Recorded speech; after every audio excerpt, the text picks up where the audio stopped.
चलिए दोस्तों, आज हम बात करने वाले हैं ट्रेडिंग साइकोलॉजी के बारे में। उनमें हम 3 चीज़ों के बारे में बात करेंगे जो आपको लंबे रेस का घोड़ा बना सकती है। लेकिन उससे पहले अगर आपको हमारी वीडियो अच्छी लगती है तो लाइक करें, शेयर करें, सब्सक्राइब करें। सबसे पहले आज हम बात करने वाले हैं स्टॉप लॉस के बारे में। ज़्यादातर लोग स्टॉप लॉस ना लगाने की वजह से मार्केट में से सबसे पहले आउट हो जाते हैं, जिसका एक मेन रीज़न मैं आपको बताता हूँ। मान लो कि आपने यहाँ पर एक 100 पे एक ट्रेड लिया और वो 80 तक गया। आपने यहाँ पर लॉस बुक नहीं किया और फिर वो सेकेंड हाफ में घूम के आपका 120 हो गया और आपने 20 पॉइंट बुक कर लिया।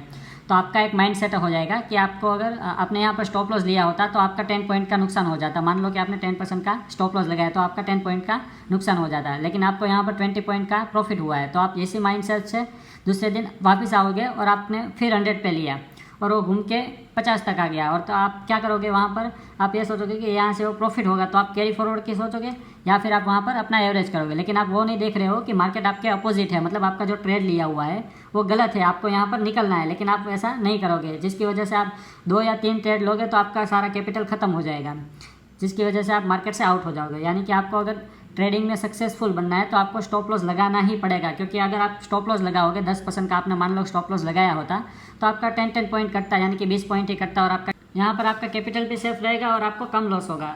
अब हम बात करते हैं मनी मैनेजमेंट के बारे में कि लोग सोच रहे होंगे कि ऐसे ले तो ले कितना। तो सबसे पहले हम बात कर लेते हैं कैपिटल के बारे में। अगर मान लो कि आप मंथली का 1 लाख या 2 लाख कमा रहे हो तो आपको यहाँ पर सिर्फ 20,000 ही इन्वेस्ट करना है ट्रेडिंग में, जिससे आपका अर्निंग भी सेफ रहेगा और आपका लॉस चांसेस भी कम हो जाएगा। चलिए अब बात करते हैं ट्रेडिंग में मनी मैनेज के बारे में।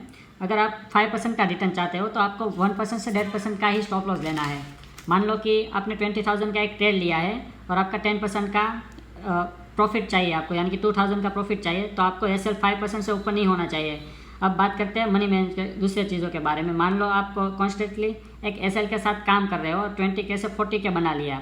अब आप सोचोगे आसान है, अब यहाँ पर तो मैं 1 लाख का 2 लाख भी कर सकता हूँ। तो आप एक दिन आओगे 1 लाख से 2 लाख कर भी लोगे, लेकिन दूसरे दिन आप 2 लाख के 3 लाख के चक्कर में आप अननेसेसरी ट्रेड ले लोगे, जिसकी वजह से आपको एक बहुत बड़ा लॉस होगा, जहाँ पर आपका दिमाग काम करना बंद हो जाएगा। और यहाँ पर एक साइकोलॉजी काम करती है। आप उस लॉस को रिकवर करने के लिए आप दूसरा बड़ा ट्रेड लोगे, जिसकी वजह से आपको जो कैपिटल है उसमें बहुत बड़ा डैमेज हो सकता है और आपका लॉस भी बहुत बड़ा हो सकता है। इसमें से बचने के लिए आपको सिंपल सा क्या करना है, आपका जो अगर मान लो कि आपने 3 लाख का इन्वेस्ट किया है या 2 लाख का इन्वेस्ट किया है तो उसको आपको 3 या 2 पार्ट में डिवाइड कर लेना है। या मान लो कि आपका 2 लाख का इन्वेस्टमेंट अमाउंट है तो आपको 50,000 हज़ार के 4 ट्रेड या 1 लाख के 2 ट्रेड आपको लेने हैं वो एसएल के साथ, जिसकी वजह से आपका अमाउंट भी सेफ रहेगा और आपका कैपिटल भी डैमेज नहीं होगा। अब हम बात करने वाले हैं सेटअप के बारे में। कई लोगों के पास बहुत ही अच्छा सेटअप होता है। मैं मानता हूँ कि जो स्ट्रेटेजी लोग बनाते हो सभी अच्छी होती है, लेकिन क्या होता है हम यहाँ पर मनी मैनेजमेंट और अपना स्टॉप लॉस पे सही वर्क नहीं करते, जिसकी वजह से हमें ऐसा लगता है कि वो सेटअप हमें लॉस दे रहा है, लेकिन वहाँ पर हम गलती कर रहे होते हैं, जिसकी वजह से हमें लॉस जा रहा हो।